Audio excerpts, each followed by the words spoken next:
Thank you, Your Excellency, the Chair of the Assembly. We take this opportunity to thank the United Nations Assembly to give us a chance to speak. 30 years ago, South Africa was born as a new nation, equal, united, and free from apartheid. We adopted a new constitution as the birth certificate of our new nation. Our first democratic elections brought the tyranny of apartheid to an end, a system that this General Assembly had declared to be a crime against humanity. In adopting Resolution 2202A in 1966, as later endorsed by the Security Council in 1985, the United Nations was a beacon of hope in our quest for justice. The great wave of solidarity of the peoples of the world, led by the United Nations, turned the tide against apartheid. Today, democracy flourishes in South Africa. We have a progressive constitution, an entrenched human rights culture, and strong institutions. We have laws to advance equality and programs to protect society's most marginalized and vulnerable. We continue to transform our economy so that it is in a more competitive position to create jobs, to attract more investment, and that it should benefit all. South Africa is a party to global treaties on human rights, gender equality, children's rights, refugee protection, and environmental protection. A few days ago, South Africa also endorsed the Pact that charts the course for a better future for global governance and towards the attainment of the Sustainable Development Goals. As signatory to the Paris Agreement, we are contributing our fair share towards the global effort and have a just energy transition plan to guide our carbon journey and climate resilient development. Through the African Union, we are working to advance Agenda 2063. We're involved in mediation and conflict resolution across our continent and actively contribute to peacekeeping missions. Our political culture has evolved and it continues to mature. We have just held our 7th free and fair general elections since our democracy, paving the way for the formation of the Government of National Unity. 10 political parties have coalesced around a common agenda for economic growth, job creation, poverty eradication, and sustainable development. South Africa is in a new era, an era of great promise. In what some have called our second miracle, South Africans of all races have rallied behind the Government of National Unity. We are making headway in resolving some of our most pressing challenges. Our economy has started to improve, and investor confidence is on the rise. Our country's prospects look bright, and we look to the future with great hope. The South African story bears witness to the enduring role of the United Nations in global matters.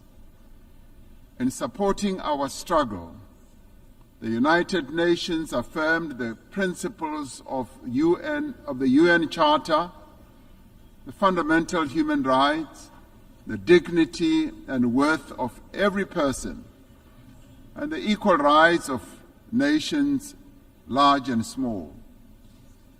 It affirmed the aspiration contained in the Universal Declaration of Rights that we should strive for a world free of barbarous acts that outrage the conscience of humankind. Genocide was declared to be a stain on the conscience of the world, and the world community took a stand against genocide. Apartheid was declared a crime against humanity and a stain on the conscience of the world. The United Nations took a stand against apartheid. These were seen as crimes against humanity then, and they continue to be crimes against humanity now. It has been 11 months since the Hamas attack that killed 1,200 people and where hostages were taken. As South Africa, we have condemned this attack. In response, Israel embarked on an act of collective punishment in its assault on the people of Gaza. The torment of the people of Gaza continues unabated. More than 41,000 Palestinians have been killed. Homes, hospitals, churches, mosques, and schools lie destroyed. Famine and disease stalk the streets of Gaza. This cannot but shock our collective humanity.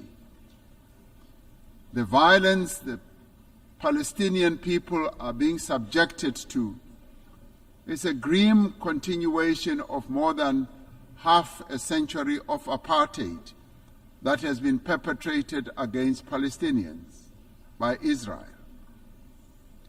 We South Africans know what apartheid looks like.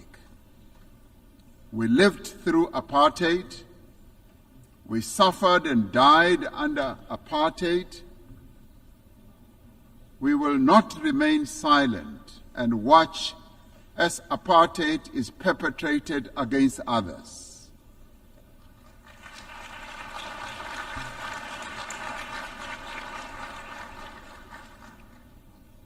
Through the United Nations and the instruments it wields, we must end the suffering that Palestinians are being subjected to.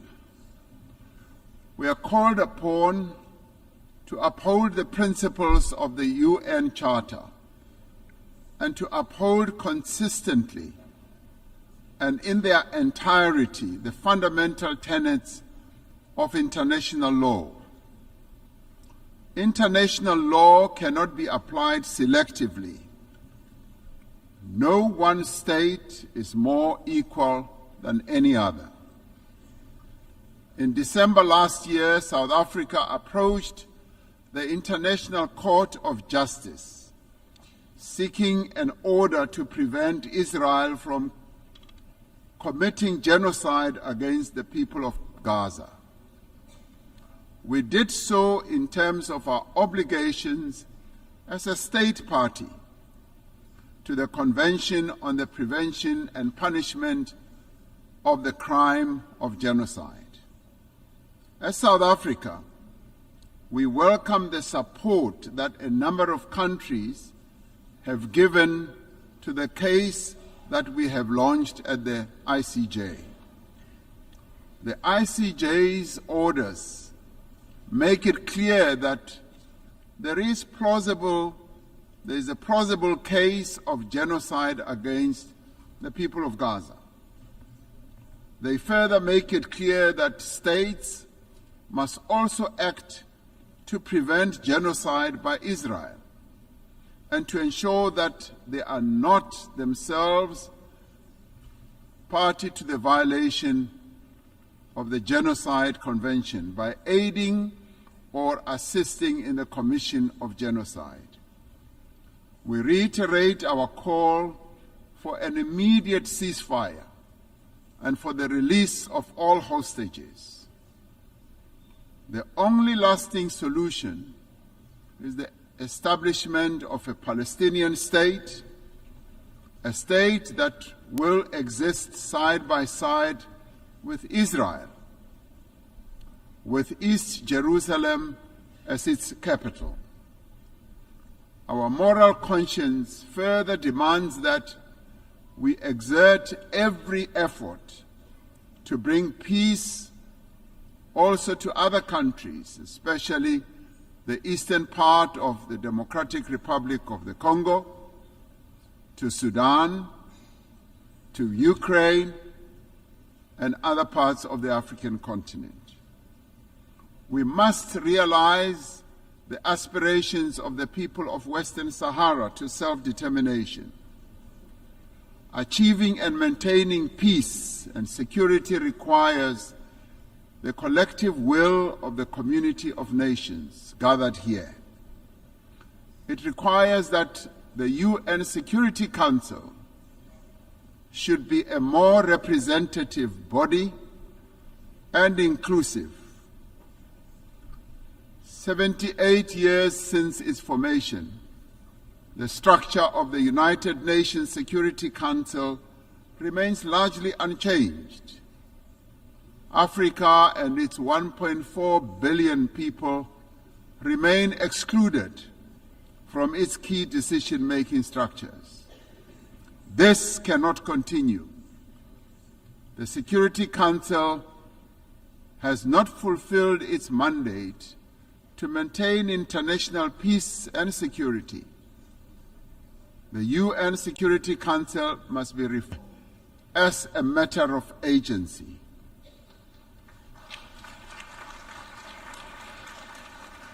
We would like to see the Security Council being more inclusive so that the voices of all nations can be heard and be considered.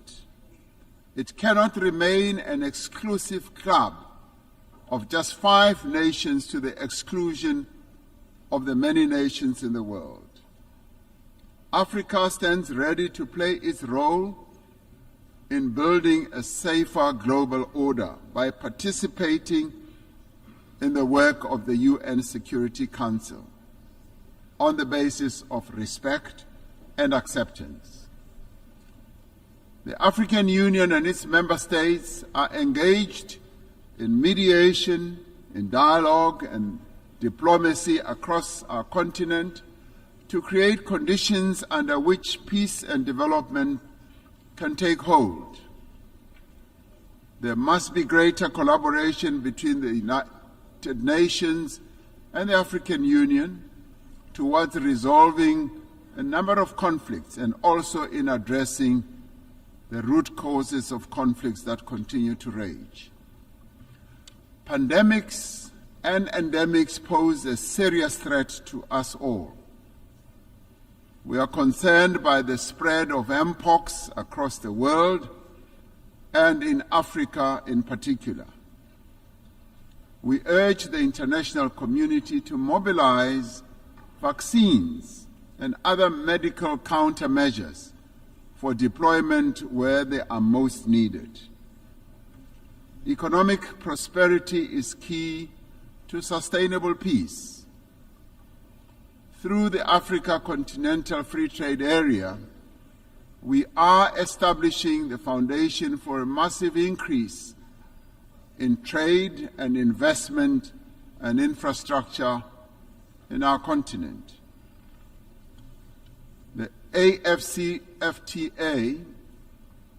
will further integrate regional economies and accelerate Africa's industrialization and economic growth. The climate crisis is now a full-blown climate emergency in the world. It impacts very devastatingly to both countries and citizens of many countries. Extreme weather, such as flooding, fires, and droughts, are becoming wreaking havoc on societies, economies, and the livelihoods of ordinary people. Despite being least responsible for climate change, developing economy countries, and particularly African countries, are bearing the brunt of what they did not create and are in the front line. As South Africa, we remain committed to contributing our fair share to reduce global emissions, guided by the principle of common but differentiated responsibilities and respective capabilities. We have adaptation and mitigation programs and policies in place and have passed a climate change law to further support our emissions reduction targets. It is essential that climate actions do not deepen global inequality or stifle the developmental aspirations of the Global South. The industrialized nations are not honoring their climate commitments, and we repeat the call for predictable and sustainable financing for climate action. We must operationalize the agreed-upon climate financing and capacity-building instruments to advance mitigation and adaptation. Pursuing sustainable development necessitates that those with greater means should support those who lack them. The world faces annual financing gap of some $4 trillion to achieve sustainable development. We call on better resourced countries to scale up their levels of support to developing economy countries. Debt is the millstone around the neck of many developing economy countries, stifling their potential and development. Debt servicing is robbing a number of countries of much-needed funds to support health, education, and social spending. South Africa endorses the United Nations Secretary General's call for the reform of the global financial architecture to enable developing economy countries to lift themselves out of the quicksand of debt. We must commit to systems for financing development that are more accessible, agile, and equitable. In 2025, South Africa will assume the presidency of the G20. We will use this important role to advocate for the peoples of Africa and all of the Global South, for their development and advancement. South Africa welcomes the adoption of the Pact for the Future and congratulate our sister country Namibia having ably steered the United Nations towards the adoption of the resolution in this regard.